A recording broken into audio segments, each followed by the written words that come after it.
So, difference between direct tax and indirect taxes. What is the direct tax? The direct tax are those who are incidents of impact falls in the same person. ఇక్కడ ఏంటంటే the direct tax levied on the person of income or wealth.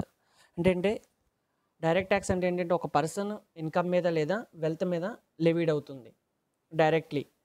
The indirect tax is a tax incidents of the impact of and two different persons. ఈ indirect tax అనేది ఏంటంటే in fact ఎవరి మీద అవుతుంది? Two or more different persons మీద. Example, ఏదైనా purchase చేశారు, మీరు పర్చేజ్ చేసినప్పుడు ఒక మెటీరియల్ పర్చేజ్ చేసినప్పుడు ప్రోడక్ట్ ఎవరి దగ్గర నుంచి కన్జ్యూమర్ వరకు, అంటే మెటీరియల్ ప్రొడ్యూసర్ నుంచి కన్జ్యూమర్ వరకు ప్రతి every person incidents indirect tax. ప్రతి ఒక్కరు కూడా ఈ ఇండైరెక్ట్ ట్యాక్స్ అనేది ఇంఫైల్ అవుతారు. Next, the nature of tax. అసలు direct tax is a progressive nature. Already నిన్న డిస్కస్ చెప్పాం. ప్రోగ్రెసివ్ అంటే ఏంటంటే direct tax is a progressive nature. Progressive means highly affected.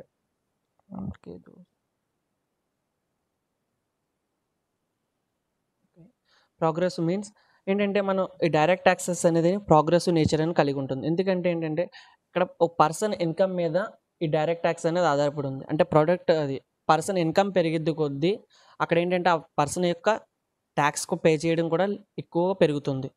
అదే ఇండైరెక్ట్ ట్యాక్సెస్ వచ్చి రిగ్రెసివ్ నేచర్. అంటే ఏంటంటే రిగ్రెసివ్ మీన్స్ ఒక్కొక్కరికి ఒక విధంగా పడుతుంది. ట్యాక్స్ అనేది ఏంటంటే ఇక్కడ ఇండైరెక్ట్ ట్యాక్స్ అనేది అందరికీ ఒకే విధంగా పడదు. అక్కడ ఏంటంటే వాళ్ళు పర్చేజ్, ఇక్కడ ఏంటంటే ఇండైరెక్ట్ ట్యాక్స్ దేని మీద ఎంకరేజ్ చేస్తుంది? గూడ్స్ అండ్ సర్వీసెస్ మీద. ఈ గూడ్స్ అండ్ సర్వీసెస్ మీద ఇండైరెక్ట్ ట్యాక్స్ ఇంపైల్ అయినప్పుడు రిగ్రెసివ్ నేచర్ కలిగి ఉంటుంది. ఎందుకంటే రిగ్రెసివ్ నేచర్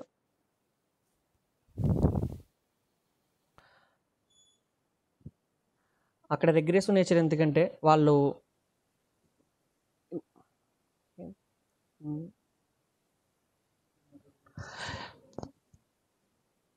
మన ప్రోడక్ట్ కొనుగోలు చేసినప్పుడు ఏంటంటే ఏదైనా పర్చేజ్ చేస్తున్నాం, ప్రోడక్ట్ కానీ మెటీరియల్స్ కానీ ఏవైనా. అదేవిధంగా ఏంటంటే అందరూ ఒక్కసారి కొనుగోలు చేస్తారు, పర్చేజ్ చేస్తారు, లేదా పర్చేజ్ చేయరు. అటువంటిప్పుడు పర్చేజ్ చేసిన వాళ్ళకి మాత్రమే ఈ ప్రోడక్ట్ అనేది ఇండైరెక్ట్ ట్యాక్స్ అనేది ఇంపెల్ అవుతుంది. మిగతా వాళ్ళకి అనేది ఇంపెల్ అవ్వదు. ఇక్కడ ఏంటంటే ఓన్లీ ఇండైరెక్ట్ ట్యాక్స్ అనేది గూడ్స్ అండ్ సర్వీసెస్ మాత్రమే లివేడ్ అవుతుంది. Next, taxable event. The taxable income of the SSC. Taxable event అంటే ఇక్కడ ఇన్కమ్ అనేది ఏంటంటే ఎవరు పే చేస్తారు? గవర్నమెంట్కి. The taxable income of the ఎస్ఎస్సిస్. ట్యాక్స్ పే చేసే పర్సన్ ఏమంటాం మనం? ఎస్ఎస్సి. ఈ ఎస్ఎస్సి వచ్చే ఇన్కమ్ మీద మనం ట్యాక్సిబుల్ ఇన్కమ్ అనేది ఛార్జ్ చేస్తుంటాం. అదే ఇక్కడ ఇండైరెక్ట్ ట్యాక్స్లో వచ్చి ఏంటంటే మనం purchase and sale, manufacture of goods and services. Goods and సర్వీసెస్ని పర్చేజ్ చేసిన, సేల్ చేసిన, మ్యానుఫ్యాక్చర్ చేసిన, అంటే ఒక ప్రోడక్ట్ని ప్రొడ్యూస్ చేసిన కాడి నుంచి అది సేల్ అయ్యే వరకు కూడా, అంటే కన్జ్యూమర్ చేరే వరకు కూడా డిఫరెంట్. అంటే పర్చేజ్ చేస్తుంటే, సేల్ జరుగుతుంటే, మ్యానుఫ్యాక్చరింగ్ జరుగుతుంటే, ఇటువంటి అన్నీ జరిగినా కూడా మన మీద మనం ఈ ట్యాక్సిబుల్ ఇండైరెక్ట్ ట్యాక్స్ అనేది ఈ మొత్తం whole of goods and services మీద అవుతుంది. Next, levy and collections. Levied and collected from the SSC. Direct taxes levied on the directly SSC. అంటే ట్యాక్స్ ఎవరు పే చేస్తారో ఆ ఎస్ఎస్సి మీద మనం లెవీడ్ అవుతుంది. వాళ్ళ దగ్గర నుంచి మనం ట్యాక్స్ అనేది కలెక్ట్ చేసుకుంటాం. ట్యాక్సెస్ మాత్రం కలెక్ట్ చేసుకుంటాం. అదేవిధంగా next, indirect tax. The levied collected from the consumer but paid deposit the exchequer by SSC. ఇక్కడ ఏంటంటే లెవీడ్ ఎవరి మీద అవుతుంది? గూడ్స్ అండ్ సర్వీసెస్ మీద లెవీడ్ అవుతుంది. ఫ్రమ్ కలెక్టెడ్ ఏంటంటే కన్జ్యూమర్ దగ్గర నుంచి మనం కలెక్ట్ చేసుకుంటాం.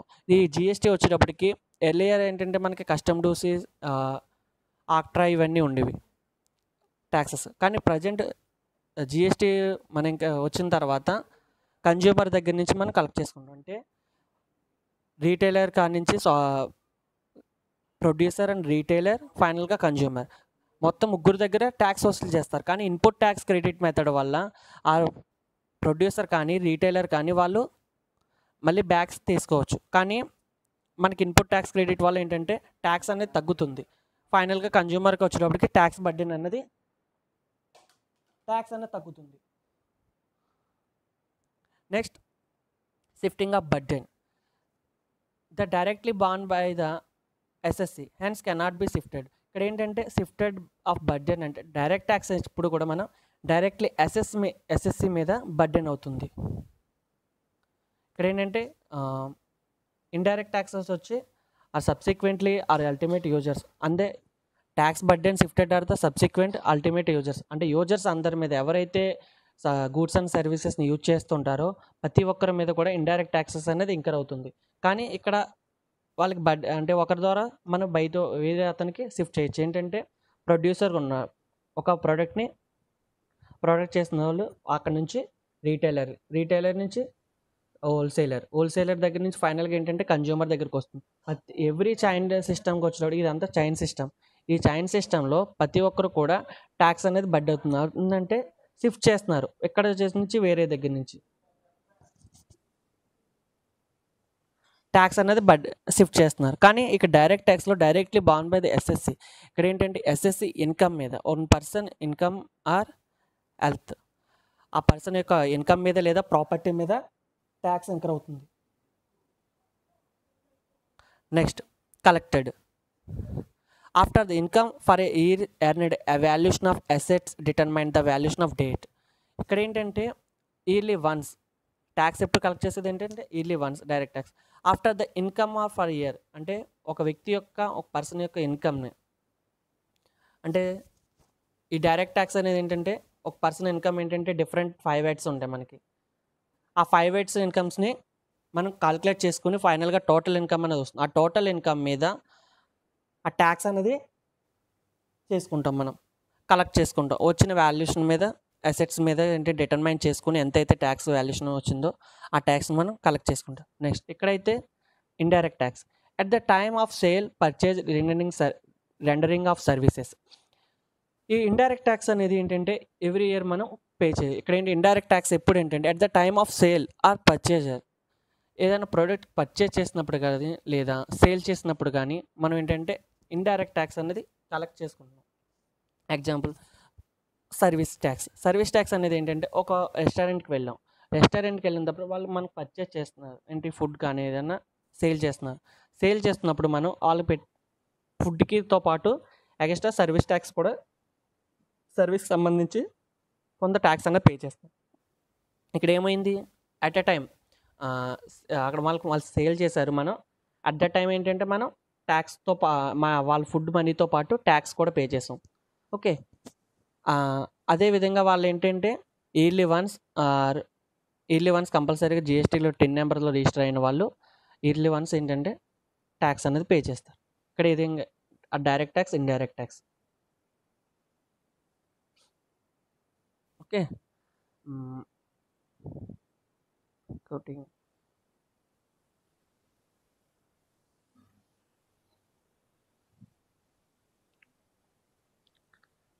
earlier tax structure is the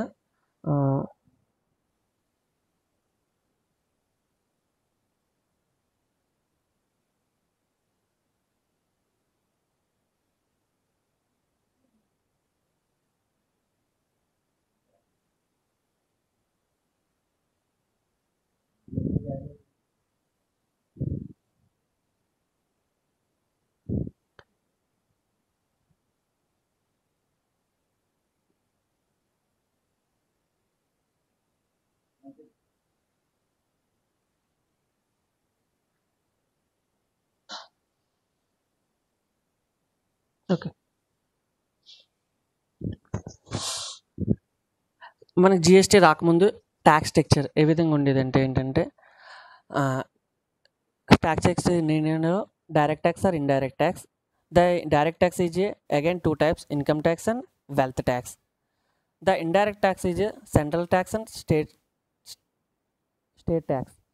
మన సెంట్రల్ ట్యాక్స్లో మనం ఏంటంటే excise duty, custom duty and service tax మనం ఇంకర్ అయ్యేవాళ్ళం. స్టేట్స్ ట్యాక్స్లోకి వచ్చినప్పటికి VAT, entry tax, luxury and lottery tax etcetera ఇవన్నీ కూడా మనం జిఎస్టీ రాకముందు మనం 2017 ముందు మనం ఏంటంటే ఈ ట్యాక్సెస్ అన్నీ ఇంకర్ అయ్యేవాళ్ళు. కానీ presently the tax system is very చూడండి.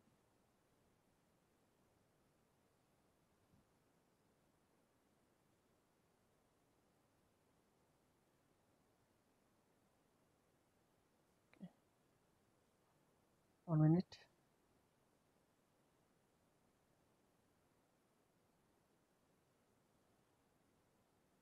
In effects, the tax return reforms of GST brings in a single indirect tax in region. ఇక్కడ ఏంటంటే ఓల్ ఆఫ్ ఇండైరెక్ట్ ట్యాక్సెస్ అన్నిటికి మనం ఏంటంటే ప్రజెంట్ జిఎస్టీ ఈజ్ రీఫార్మ్ చేసుకున్నాం.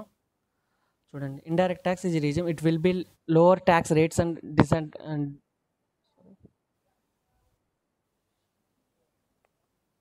Device tax structure in GST. Present GST tax structure అనేది ఈ విధంగా ఉన్న చూడండి. డైరెక్ట్ ట్యాక్స్ స్ట్రక్చర్ వచ్చి డైరెక్ట్ ట్యాక్స్ ఎప్పుడు కూడా మారలేదు, సేమ్.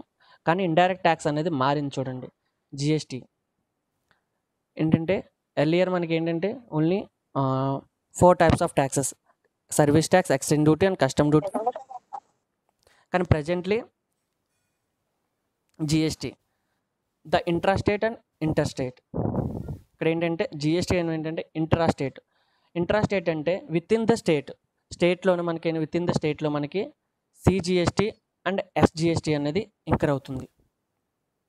సిజిఎస్టీ అండ్ ఎస్జిఎస్టీ అనేది ఇంకర్ అవుతుంది. అదేవిధంగా ఇండైరెక్ట్ ట్యాక్స్లో ఇంటర్స్టేట్. 1 minute.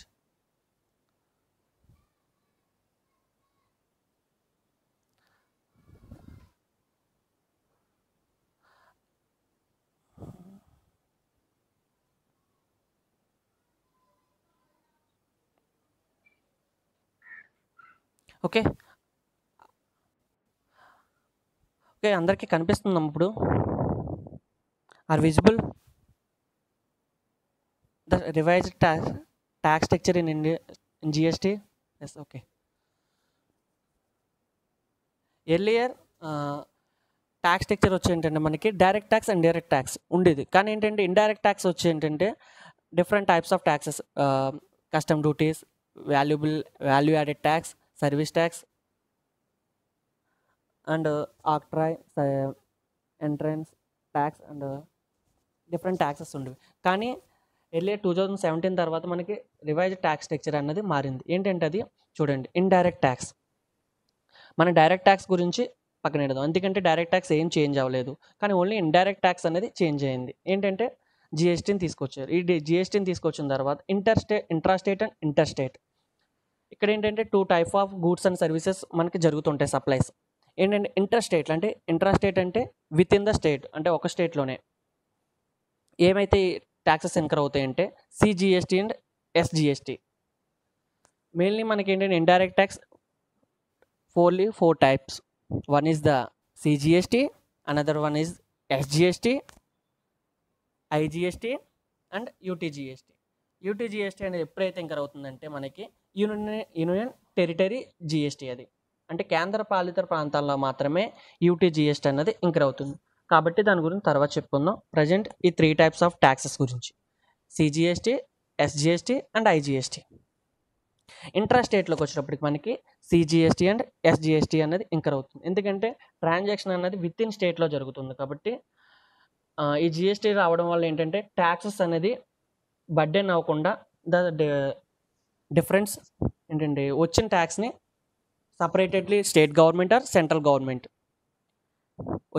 జిఎస్టీ వచ్చిన తర్వాత వచ్చిన ట్యాక్స్ని ఎంతైతే ఇన్కర్ అయిందో ట్యాక్స్ పర్సంటేజ్, వచ్చిన పర్సంటేజ్ని సిజిఎస్టీ ఏంటంటే సెంట్రల్ గవర్నమెంట్కి, స్టేట్ గవర్నమెంట్కి సపరేటెడ్ చేసేసింది అకౌంట్. ఓకే.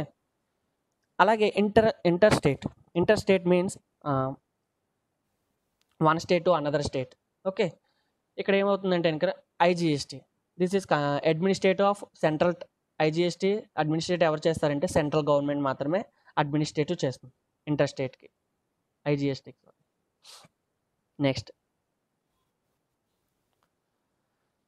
చూడండి, present the 4 tier tax structure. మనకి ఇప్పుడు GST mainly 4 types of taxes అనేది ఇన్కర్ అవుతుంది. ఏంటంటే అవి చూడండి: revenue and natural rate manufacture సంబంధించి అండ్ లగ్జరీ ప్రొడక్ట్స్ సంబంధించి కూడా మనకి ఏంటంటే 18%.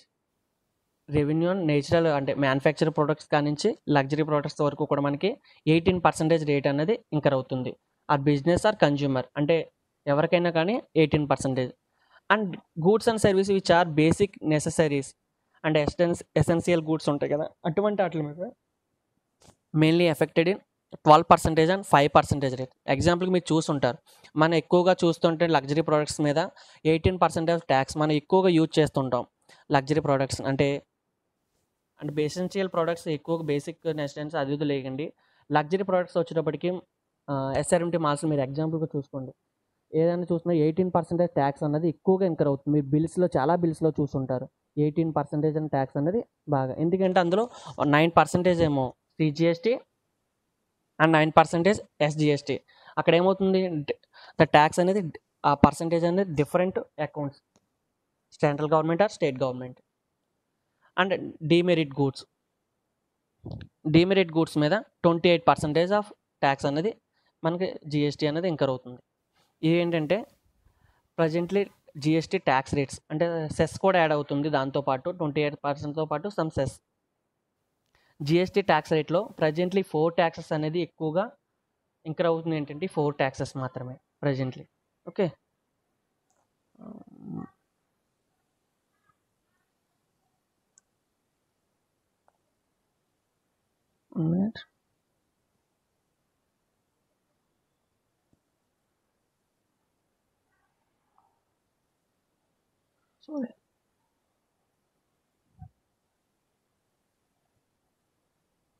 ఓకే.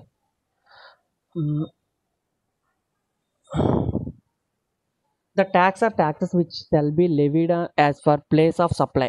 ఇక్కడ ఏంటంటే మెయిన్ ఇక్కడ జిఎస్టీలో place or time supply of place of supply or time of supply very important. మనకి ఏంటంటే ఇక్కడ జిఎస్టీ ఎక్కడ ఇంకర్ అవుతుందంటే దేన్ని బట్టి ఏంటంటే ప్లేస్ ఆఫ్ సప్లైని బట్టి ఆ టైమ్ ఆఫ్ సప్లైని బట్టి ఇంకర్ అవుతుంది. జిఎస్టీ ఎలా ఇంకర్ చేస్తారు డిటర్మైన్ చేస్తారంటే చూడండి as for place of supply. మనకు ప్లేస్ ఆఫ్ సప్లై గురించి చెప్పాను కదా already. Within the state అయితే సిజిఎస్టీ అండ్ ఎస్జిఎస్టీ గురించి ఈ రెండు ఇంకర్ అవుతుంటాయి ట్యాక్సెస్. అదేవిధంగా inter state, this means outside or state from the one state to another state గురించి ఇంకర్ అవుతుంది.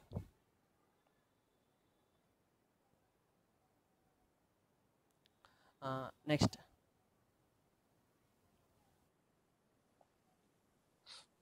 ఇంటర్ స్టేట్లో within the state intra స్టేట్లో జిఎస్టీ అన్నది ఏ విధంగా ఇంకర్ అవుతుందంటే జిఎస్టీ అండర్ సిజిఎస్టీ ఎస్జిఎస్టీ అనేది ఏ విధంగా ఇంకర్ అవుతుందో ఎగ్జాంపుల్గా చూడండి. Working in example of CGST and SGST. Okay, మనకి ఎగ్జాంపుల్గా తీసుకుందాం. వేవర్ మీన్స్ ఒక ప్రోడక్ట్ ప్రొడ్యూస్ చేసేవాళ్ళనుకోవచ్చు మనం. ఇక్కడ ఏంటంటే కాస్ట్ ఆఫ్ గూడ్స్ వచ్చి 100 రూపీస్కి సేల్ చేశాడు. 100 రూపీస్కి సేల్ చేసినప్పుడు ఆ ప్రోడక్ట్ మీద ఎంత సిజిఎస్టీ 10% అండ్ ఎస్జిఎస్టీ 10% మనం కాలిక్యులేట్ చేశారు. సిజిఎస్టీ ఏమో సెంట్రల్ గవర్నమెంట్కి, ఎస్జిఎస్టీ స్టేట్ గవర్నమెంట్కి వెళ్తుంది. అదేవిధంగా అక్కడ 100 రూపీస్ ప్రోడక్ట్ పర్చేస్ చేసిన తర్వాత 20% అని ట్యాక్స్ పే చేశాడు. అక్కడి నుంచి టైలర్కి వచ్చినప్పటికి 200 rupees product cost of goods 200 రూపీస్కి పర్చేస్ చేశాడు. 200 రూపీస్కి పర్చేస్ చేసినప్పుడు తను ఎంత మీద ట్యాక్స్ ఇంకర్ అవుతుంది చెప్పండి? 200 మీద అవుతుందా లేకపోతే 100 మీద అవుతుందా? ఎనీవన్? హలో, ఇక్కడ వేవర్ అనేవాడు రిమైనింగ్ 100 మీద. ఎస్, ఏంటంటే జిఎస్టీ రాకముందు అయితే జిఎస్టీ రాకముందు అయినా మీకు సర్వీస్ ట్యాక్స్ లో సెట్ ఆఫ్ లేదు కాబట్టి సర్వీస్ సెట్ ఆఫ్ అది లేదు సార్. సో నార్మల్ గా ఏదైతే ఉందో దాని మీద పడుతుంది. అంటే 200 మీద మనం ఎంతైతే పర్చేస్ చేసామో ఎంతైతే అమౌంట్కి కాస్ట్ ఆఫ్ గూడ్స్ దాని మీద మాత్రమే ట్యాక్స్ అనేది పడుతుంది. కానీ ఇక్కడ ఐటీసీ సేల్స్ ట్యాక్స్ లో కూడా మీకు అలాగే పడింది సార్. సేల్స్ ట్యాక్స్ లో మీరు సేల్స్ ట్యాక్స్ లో ఉన్నప్పుడు కూడా ఓన్లీ రిమైనింగ్ బ్యాలెన్స్ మీద పడింది. పడేది. ఓకే, అవును సార్. ఇక్కడ అదే విధంగా ఏంటంటే రిమైనింగ్ 100 రూపీస్ మీద మనం ఇక్కడ ట్యాక్స్ పే అవుతుంది. ఎందుకంటే ఇక్కడ ITC means input tax credit, అంతే కదా. Anyone input ITC means input Tax tax credit. Credit. Yes, input tax credit వల్ల ఏంటంటే తను ఆల్రెడీ 100 రూపీస్ పే చేశాడు ఎక్కడ, వేవర్ అనేవాడు. మిగతా 100 రూపీస్కి ఆ ట్యాక్స్ అనేది మనం ఇక్కడ టైలర్ టైలర్ దగ్గర అనేవాడు నుంచి కలర్ కలెక్ట్ చేసుకుంటాడు. ఏంటి మిగతా అంటే 20 రూపీస్ పడింది, 200 మీద 10% 20 రూపీస్. కానీ ఆల్రెడీ 10 రూపీస్ అక్కడ పే చేశాడు కాబట్టి మిగతా 10 రూపీస్ అన్నది ఇక్కడ సెంట్రల్ గవర్నమెంట్కి, స్టేట్ గవర్నమెంట్కి వెళ్తుంది. ఓకే, అదేవిధంగా సేమ్ రీటైలర్కి వచ్చేటప్పటికి కాస్ట్ ఆఫ్ గూడ్స్ సోల్డ్ వచ్చి 300 రూపీస్ అవుతుంది, ప్లస్ అడిషనల్ ట్యాక్స్. ఈ విధంగా ఏంటంటే ఇంట్రా స్టేట్లో జరిగినప్పుడు ఈ విధంగా ఉంటుంది.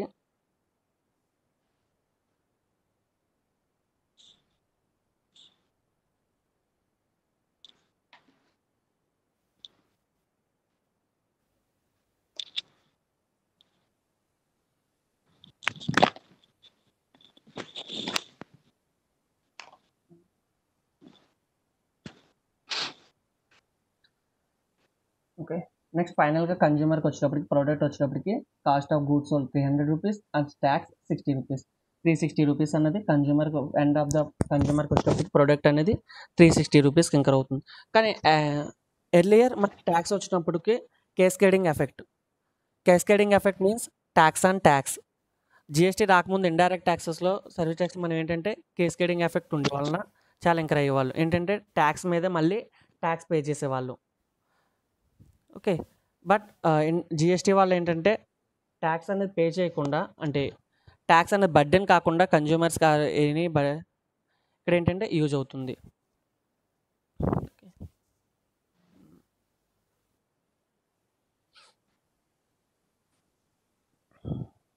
నెక్స్ట్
చూడండి, మనకి a manufacturer buys raw materials worth 100 rupees.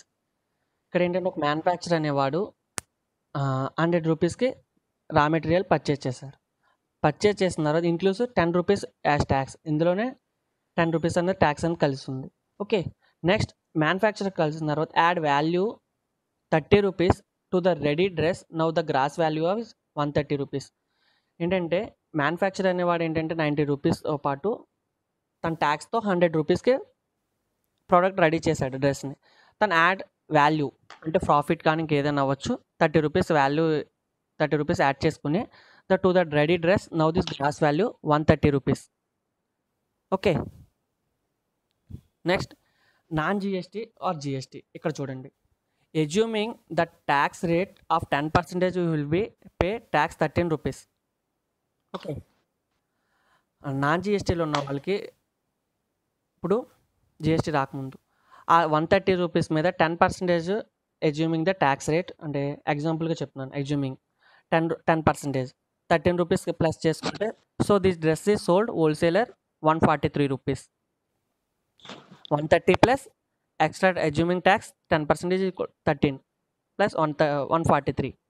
Okay, జిఎస్టీలో చూడండి, RS 13 rupees in taxes be can be offset of against the paid on raw materials. Okay, so affected tax will be already జిఎస్టీలో ఉన్నాం అక్కడ GST వచ్చిన తర్వాత so effective tax will be 13 rupees. Okay, 10% of 130 plus 130 rupees మీద 10% calculate చేస్తే 13 rupees.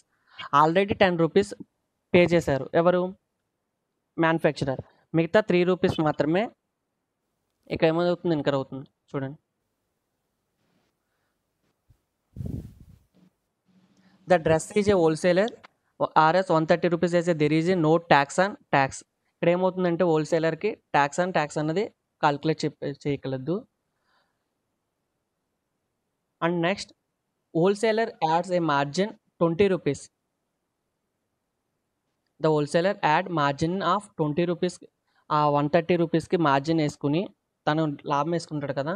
ఫైనల్గా in case of the price debt 150 rupees, అంటే 130 plus 20 150. Non జిఎస్టీలో రాకముందు ఏంటంటే wholesaler ads margin of 20 rupees.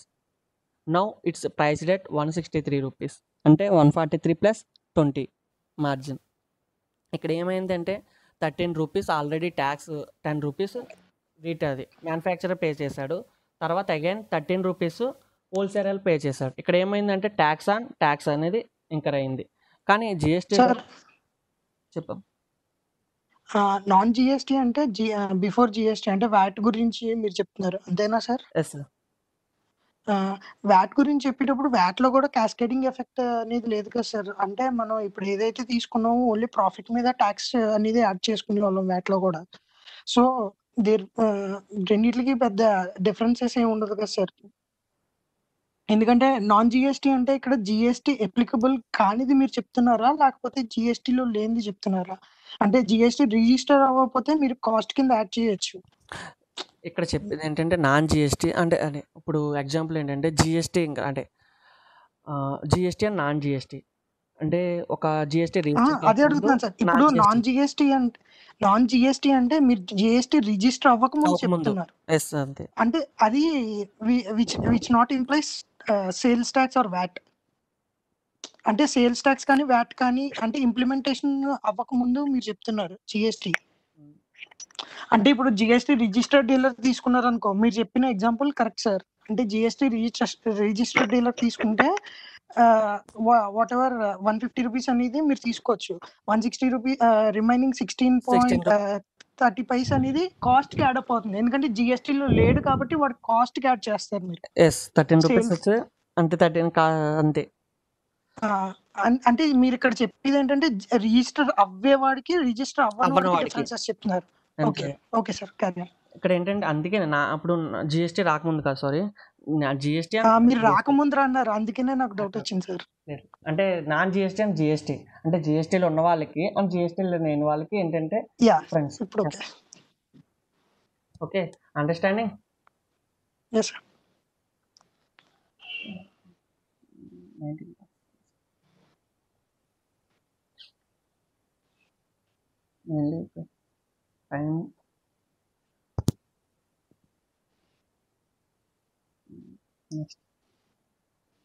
Direct tax or indirect tax అర్థమైందమ్మా? అసలు what is the direct tax and what is the indirect tax అంటే మనం tax structure ముందు ఎలాగున్నది, తర్వాత GST వచ్చిన తర్వాత ట్యాక్స్ స్ట్రక్చర్ అన్నది ఏ విధంగా ఉంది. Okay,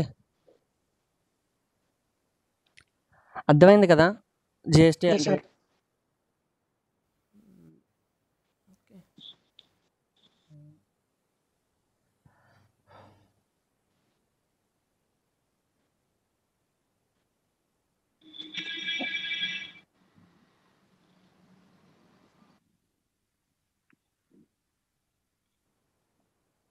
okay,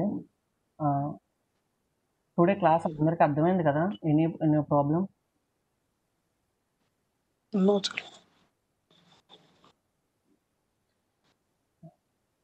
direct tax or indirect tax సంబంధించి ఆల్రెడీ ఏంటంటే ఇందులో బేసిక్ కాన్సెప్ట్స్ ఆల్రెడీ ఉన్నాయి. బేసిక్ కాన్సెప్ట్స్ గురించి ఎవరికైనా తెలుసా? టాక్సేషన్లో బేసిక్ కాన్సెప్ట్స్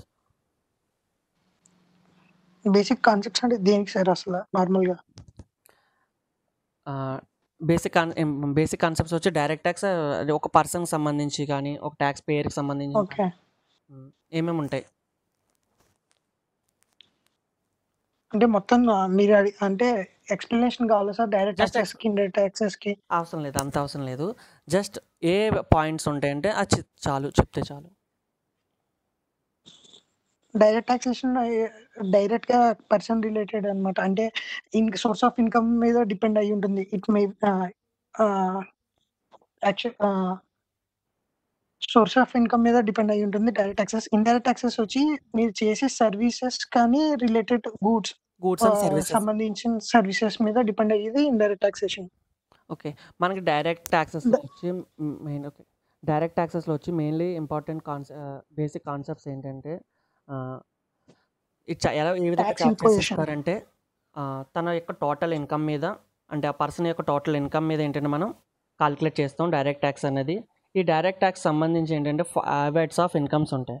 ఏంటి 5 హెడ్స్ ఆఫ్ ఇన్కమ్స్ అంటే ఏ విధంగా ఏంటంటే income from salary, income from house property and income from capital gains and business PGBP, BGP. Next, income from capital gains, other business or sources. professions, and income from other sources. Okay. ఈ 5 total నుంచి వచ్చిన income మనం gross total income కింద treat చేస్తాం.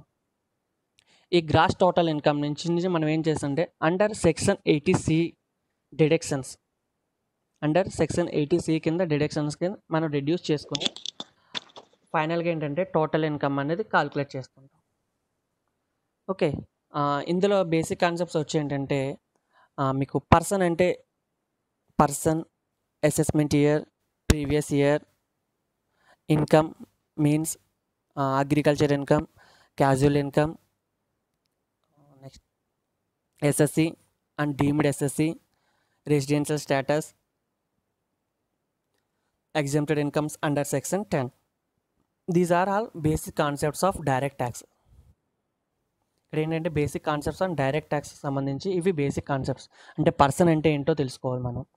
అలాగే income అంటే ఏంటి, అసలు ఇన్కమ్లోకి ఏమేమి వస్తుంటాయి, ఏ పాయింట్స్ వస్తుంటాయి ఇన్కమ్ కింద ట్రీట్ చేస్తాం మనం. అదేవిధంగా అసెస్మెంట్ ఇయర్ అంటే ఏంటి, ప్రీవియస్ ఇయర్ అంటే ఏంటి, అలాగే క్యాజువల్ ఇన్కమ్ మా అగ్రికల్చర్ ఇన్కమ్ అంటే ఏంటి, క్యాజువల్ ఇన్కమ్ అంటే ఏంటి, అసలు ఇన్కమ్ని ఏ విధంగా డివైడ్ చేయొచ్చు.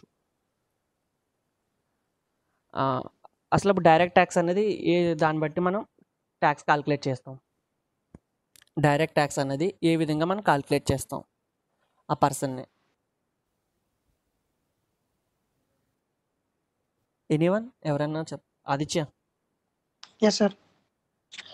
డైరెక్ట్ టాక్సేషన్‌లో యాక్చువల్‌గా మీకు మీరు సర్వీస్ చేసినా, ఏం చేసినా డైరెక్ట్ టాక్సేషన్‌లో ఫస్ట్ ఇన్‌కమ్ టాక్స్‌లో 2 హెడ్స్‌లోనూ ఇదవుతుంది.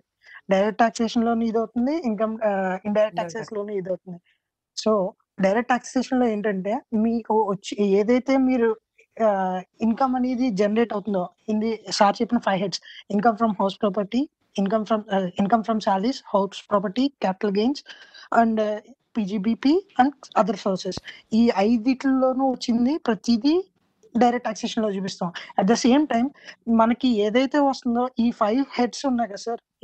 ఈ 5 హెడ్స్ కాకుండా ఈ 5 హెడ్స్ తోను ఇండైరెక్ట్ టాక్సేషన్‌తో రిలేట్ అవుతూ ఉంటది. ఎందుకంటే మీరు సేల్ చేసినా, సర్వీస్ చేసినా అది కూడా ఇండైరెక్ట్ టాక్సేషన్ ఇండైరెక్ట్ ట్యాక్స్లోకి రిలేట్ వస్తుంది. అవుతుంది. ఇండైరెక్ట్ టాక్సెస్‌లో కూడా రిలేట్ అవుతుంది. కాకపోతే డైరెక్ట్ టాక్సేషన్ ఏంటంటే మీ సోర్స్ ఆఫ్ ఇన్‌కమ్ ఏదైతే ఉందో అంటే particular slab rates, particular limits అనేది ఫిక్స్ అయ్యి ఉంటది దీంట్లో డైరెక్ట్ టాక్సేషన్‌లో. కానీ ఇండైరెక్ట్ టాక్సేషన్‌లో అలా కాకుండా మనం మనం ఏదైతే ఎంతైతే సేల్ సర్వీస్ చేస్తున్నామో ఎంతైతే goods and service service purchase చేస్తున్నామో, సేల్ చేస్తున్నామో వాటి మీద మాత్రమే ఈ డైరెక్ట్ వాటిల మీద ఇండైరెక్ట్ ట్యాక్స్ మాత్రమే ఇంకర్ ఇండైరెక్ట్ అవుతుంది. టాక్సేషన్ ఇంకర్ అవుతుంది. ఇండైరెక్ట్ టాక్సేషన్ ఏదైతే ఇంకర్ అవుతుందో అది మనం పే చేస్తున్నట్టు కాదు గవర్నమెంట్‌కి. Yes. We are collecting the tax from the other person and we are paying the tax to the government. But in direct taxation, we need to pay the taxes. Yes. ఏదైతే మన income limit ఏదైతే ఉందో ఆ income limit కనుక slab rates కనుక దాటితే అది మనం గవర్నమెంట్‌కి పే చేయాలి direct టాక్సేషన్‌లో. Yes. Okay. Can you explain direct tax structure like 2.5 lakhs above income 10 lakhs? Yeah! Slab rates వచ్చి మనకి డైరెక్ట్ టాక్సేషన్‌లో మనకేంటంటే యాక్చువల్‌గా డైరెక్ట్ టాక్సేషన్‌లో బేసిక్స్‌లో మనకు తెలియాల్సింది ఇండివిడ్యువల్ పర్సన్ అంటే ఏంటో తెలియాలి. ఇండివిజువల్ అంటే ఎవరో తెలియాలి. తర్వాత హెచ్యుఎఫ్ హిందూ అన్‌డివైడెడ్ ఫ్యామిలీ అంటే ఏంటో తెలియాలి. ఆర్టిఫిషియల్ అసోసియేటెడ్ ఆర్టిఫిషియల్ పర్సన్స్ అంటే అసోసియేట్ ఏంటో పర్సన్స్. తెలియాలి. తర్వాత మనకి ఈ ఫస్ట్ ఈ డెఫినిషన్స్ తెలియాలి. తెలిసిన తర్వాత ఏంటంటే ఒక్కొక్కరికి ఒక్కొక్క బేసిక్ లిమిట్స్ ఉంటదన్నమాట. సపోజ్ ఇండివిడ్యువల్ తీసుకుంటే అప్ టు 2,00,000 అనేది ఇన్‌కమ్ అప్ టు 2.5 2,00,000 lakhs. అనేది నిల్. 2.5 లాక్స్ నిల్. ఆ 2.5. తర్వాత 2.5 నుంచి 5 లాక్స్ వరకు 5% టాక్స్ రేట్ పడుతుంది. ఆ తర్వాత 5 లాక్స్ నుంచి 10 లాక్స్ ఓకే. 10 లాక్స్ వరకు ఒక రేట్. ఆదిత్య ఓకే. మనకి తను చెప్పినట్టు ఆదిత్య చెప్పినట్టు సేమ్. కానీ ఇక్కడ ఏంటంటే పర్సన్స్ వచ్చి 7 టైప్స్ ఆఫ్ పర్సన్స్ మనకి ఉంటారు. ఏంటంటే 7 టైప్స్ ఆఫ్ పర్సన్స్ వచ్చి ఏంటంటే individual, HUF and body of persons, AOPs and next natural and natural persons, firms. ఇవన్నీ కూడా ఏంటంటే 7 టైప్స్ ఆఫ్ పర్సన్స్ మనకి. ఓకే. కంపెనీ కానీ ఇవన్నీ కానీ మొత్తం 7 టైప్స్ పర్సన్స్కి ఒక్కొక్కటి ఒక్కో విధంగా ఉంటుంది. అదే విధంగా ఏంటంటే స్లాబ్ రేట్స్లోకి వచ్చి మనకి 3 టైప్స్ ఆఫ్ స్లాబ్ రేట్స్ ఉన్నాయి. అంటే 3 పర్సన్స్ ఏంటంటే అవి బిలో 60 ఏజ్ కింద వాళ్ళని జనరల్ పర్సన్స్ అంటాం. అంటే బిలో 60 ఏజ్ అంటే 60 ఏజ్ కన్నా కింద ఉన్న వాళ్ళని జనరల్ పర్సన్స్. ఈ వీళ్ళకి ఒక విధంగా ట్యాక్స్ ఉంటుంది. 1 మినిట్.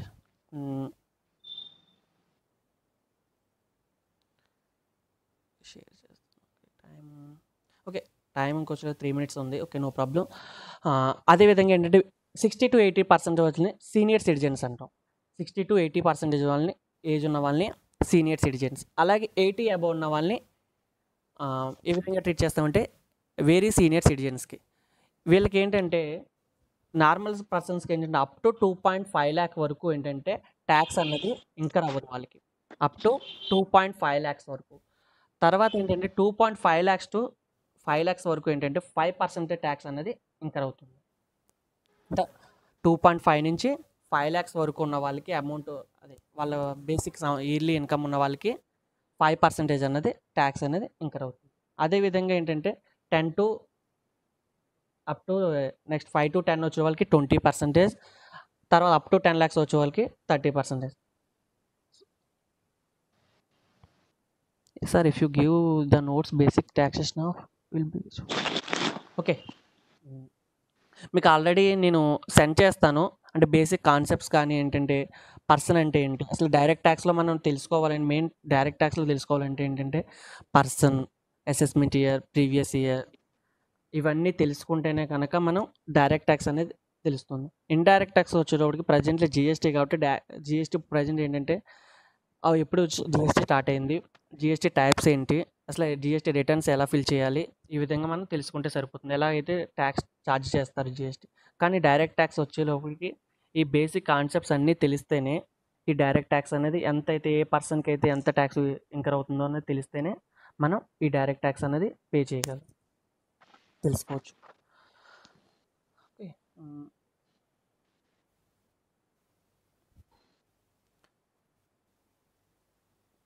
ఓకే అమ్మా, ఇంకెవరైనా ఉన్నారా? ఏదైనా డౌట్? Aditya yes sir. మీకు అర్థమవుతుందమ్మా? అంటే నేను అంటే నార్మల్ లాంగ్వేజ్ మీకు తెలుగులోనే చెప్పేస్తున్నాను, నో ప్రాబ్లం. పర్వాలేదు సార్, పర్వాలేదు సార్. ఇంకంత ఇంకెలాగా అందరూ చెప్తున్నారు కదా, ఇంక నేను కూడా చెప్తున్నాను తెలుగులోనే. ఓకే. నేను ఓకే 12:45 అయింది. ఓకే, నో డౌట్స్ కదా ఈరోజు క్లాస్లో అంటే direct tax and indirect tax గురించి సంబంధించి? No sir. Okay. Durgaprasad or Sai,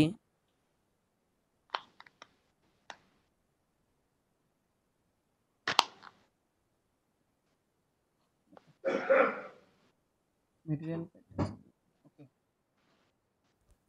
send material group send చేస్తాను. Okay okay, thank you all of you. Hello చెప్పండి సార్, మీ ఫోన్ నెంబర్ ఒకసారి చెప్పండి సార్. నా ఫోన్ నెంబర్ గ్రూప్లో ఉంది కదమ్మా, నేను ఆల్రెడీ పెట్టాను చూడండి. పెట్టారా? అదే నేను లింక్ పెట్టాను కదా. ఓకే ఓకే, అదే నా ఫోన్ నెంబర్ 9963 వస్తుంది చూడండి. Okay sir. ఓకే ఓకే అమ్మా, bye, all of you, thanks. Bye.